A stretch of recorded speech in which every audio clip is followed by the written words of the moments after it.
Hey, what's going on, everybody? My name is Matt Jarbo. This is Three Buck Theater, and Warner Brothers finally released the first teaser trailer for It, the adaptation of Stephen King's 1986 novel of the same name, as well as a 1990 miniseries, which I believe any child of the 80s and 90s who has seen that miniseries will hold it in the absolute highest regards in terms of it just being fucking awesome.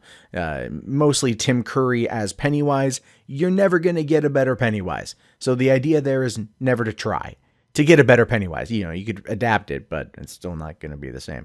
Now, this particular film has a bit of an interesting history. It was originally announced back in 2009 when Warner Brothers wanted to remake it. Then, of course, it moved over to New Line, and then they brought on Cary Fukunaga, who was the director of the first season of True Detective, which was pretty badass, as well as The Beasts of No Nation, which is what he went on to direct after he walked away from this particular project. I believe. I could be wrong, but that's what I believe. Now it's being directed by Andres Muschietti, who directed the 2013 horror film Mama, which actually did pretty well when it came out in January of that year. It was a movie that came out and was #1 during January, which is no small feat. Not knocking the film, but it's also January, so there's that. But this movie has had issues mostly with the leaving of Cary Fukunaga as the director, because not only was he going to direct this 2-part film, he was also one of the writers. He and Chase Palmer put a lot of themselves into the story, a lot of this into the childhood part of the story, and they felt it was a really personal project to them. And to have Fukunaga walk away because of clashes with the studio over some of the design, as well as, I believe, budget, is sad. And if you're wondering why that happened, well, it happened in May of 2015, which makes sense because in February of 2015, I think it was like February 15th of that year, is when Jupiter Ascending came out.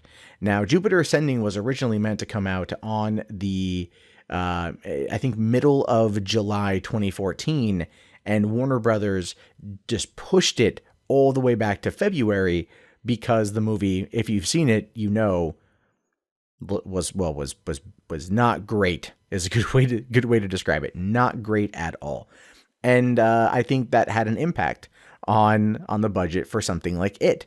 And that's part of what happened here. Now, all that aside, the movie's been shot. The first part, the second part hasn't been shot yet.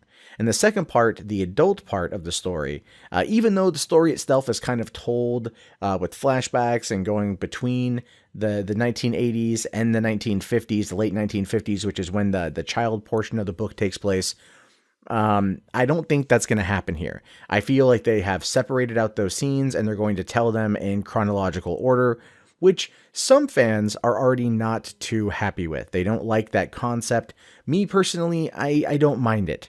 I don't mind it at all. It's an adaptation. I think that for today's audiences, that is the best way to go about it. Too many excessive flashbacks and it can start really getting a little bit weird. One of my favorite jokes from Deadpool of last year was when they had a flashback in a flashback, you know, and then they made fun of it. Like, that was, I thought was perfect because of that shit. But anyway, this particular movie has to do well in order for New Line to greenlight the sequel, which is totally fucked up. It's totally fucked up that they're doing it like that.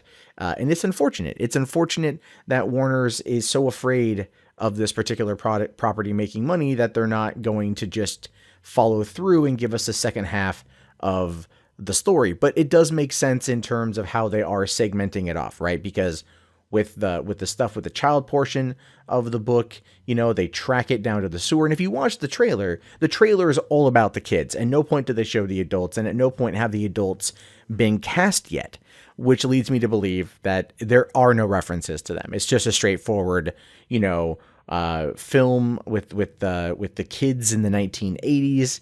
And they're dealing with this monster that comes alive every 30 years to hunt and kill children inside Derry, Maine. And that is going to be kind of the intent. And now here's my thoughts on this too, is because Cary Fukunaga was very much involved in True Detective, coming off of that and then going into this project, I have a feeling that his approach to the script was very much like a True Detective sort of thing.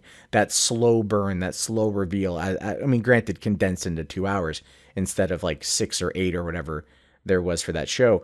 But going down the pathway of these kids kind of uncovering the mystery, which is a way of looking at it that I think would be really cool. It kind of feels like Super 8 in that regard, but just an R-rated horror film, because this one is R-rated.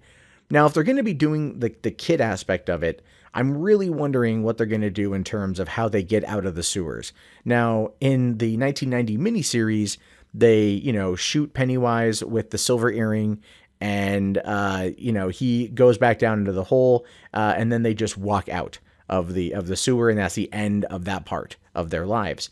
In the book, it's a little bit more, crazy, because the kids have to lose their innocence in order to get out of the sewer. And let's just, realize that there are 6 dudes and 1 chick, and that's all I'm going to say about that. So you've got that whole thing going on, and I don't think they're going to touch that, to be honest with you. I have a feeling they're just going to overlook that little bit of the story. And I know that some diehard fans are going to be like, "Oh, come on." But still, it's not something you really want to explore. Not in today's age. It's you can't even like make jokes about that kind of shit. It's just not worth it. It's not worth the controversy that might come from it. And I think because most people probably who are fans of the miniseries never read the book, maybe, or just don't really remember all of it, that part being glossed over there is probably going to be glossed over here. Again, perfectly fine that that's going to happen. And if they don't, then I am very curious to see the fallout from this thing. So this movie looks good. From what I could tell of it, it looks good. So instead of being set in the 1950s, which is where the original setting of the novel was for Derry, Maine, when Georgie gets killed, it's taking place in the 1980s. And then, of course, the second half of the film is going to take place in modern times. Makes sense, given the adaptation. The design of Pennywise looks interesting from what I could tell.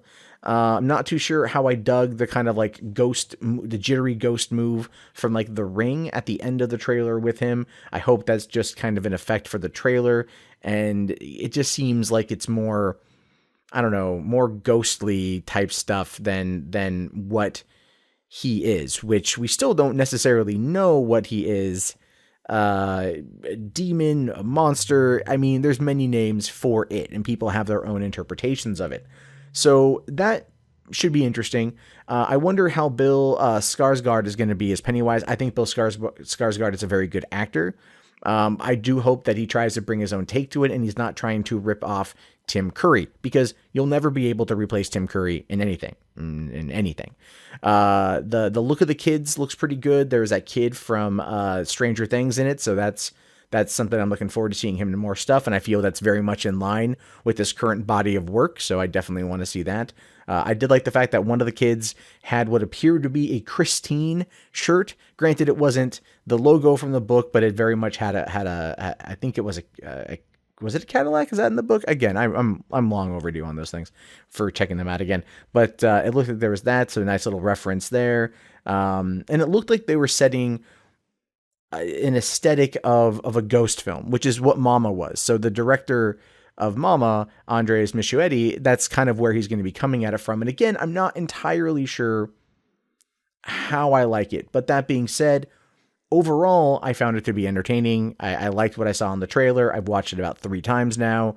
It feels like it is referencing the miniseries a little bit there. And of course, pulling from the book. But I think that if they stick to the story, even if they break up the way that the story is presented and they tell it straightforward, provided they stick to that particular narrative and they go from one to the other, it should be able to flow.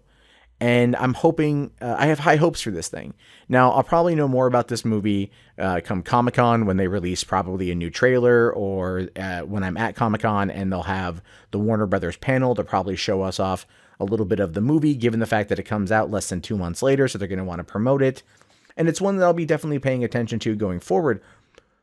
I always like Stephen King adaptations for the most part. We haven't seen one in a while I feel, I don't remember the last one that came out necessarily, but this is a story that people have wanted to see retold for a while, and I'm glad they're going R-rated. I'm glad they're pushing for that particular style of filmmaking, and they're not going to try to cater to the PG-13 crowd. This kind of story probably could work towards that particular rating. It probably could. They could tone down the blood or the gore or swearing or whatever else, but that doesn't stay true to the kind of stuff Stephen King writes.